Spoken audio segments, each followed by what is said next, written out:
Hi everybody, I'm Lawrence Moroney from the TensorFlow team at Google. We know you have lots of questions about TensorFlow, so we have this new YouTube show called Ask TensorFlow, where we'll try to answer your questions. What is the difference between TensorFlow Mobile and TensorFlow Lite? One's mobile, the other's light. That's right, but going forward, TensorFlow Lite should really be seen as the evolution of TensorFlow Mobile. Simply post your questions on social media with the hashtag AskTensorFlow, and we'll answer a bunch of them in every episode. So be sure to subscribe.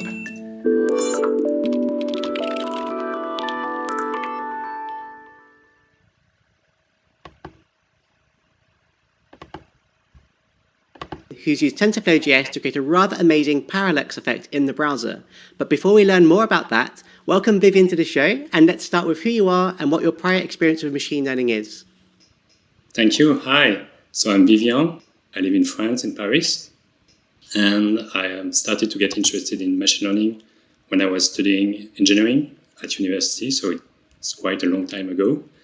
And now I work for an AI software company called Dataiku. And basically my job is to help our customers invent and implement AI projects.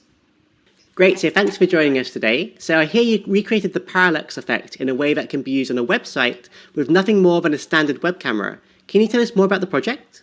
Yeah, so the basic objective is to be able to recreate the illusion of 3D in the browser. And for this, we use the parallax effect, which is basically the fact that when you move, what you see of the objects around you changes, and this gives you an indication about their location or their shape, and this helps you make sense of your environment in 3 dimensions. So that's basically the principle on which it's based, and more concretely, I use 3JS, which is a JavaScript library, which allows you to visualize a 3D object. I think this is what they used in the Disclosure movie in the 90s with Michael Douglas. When he walked into the file system. I think that's what he's talking about. From whatever angle you choose. And to determine this angle, I track the face of the user with a pre-trained face tracking model in TensorFlow.js. Found. That really pops out of the screen. That's amazing. It's so realistic. And it can work with the 3D model with an animation. It's basically the same. So I go left or right, up and down. Mm-hmm. Yeah, and again, we can see the similar effect happening here as you move your head around. That's really, really cool. Okay, and one more, perfect. Yeah, and you can have an even more complex 3D scene. Ooh. And it works the same.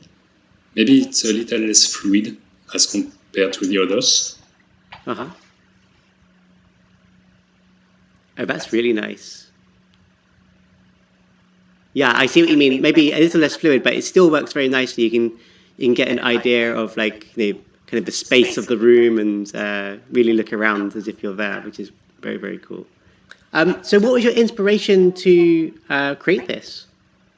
So I was inspired by a YouTube video that I saw many years ago. I think the video dates back from 2007. And this video was made by a researcher called Johnny Lee. And basically he made the same thing, but in order to track the face of the user, he didn't. When I had more time, thanks to a lockdown in France in November, I didn't use his or her hands. Yeah. And well, thank you very much, Jason, and also thank you to all the contributors to TensorFlow.js for such a cool library and also all the very nice pre-trained models. Awesome. See you soon. See you. Bye.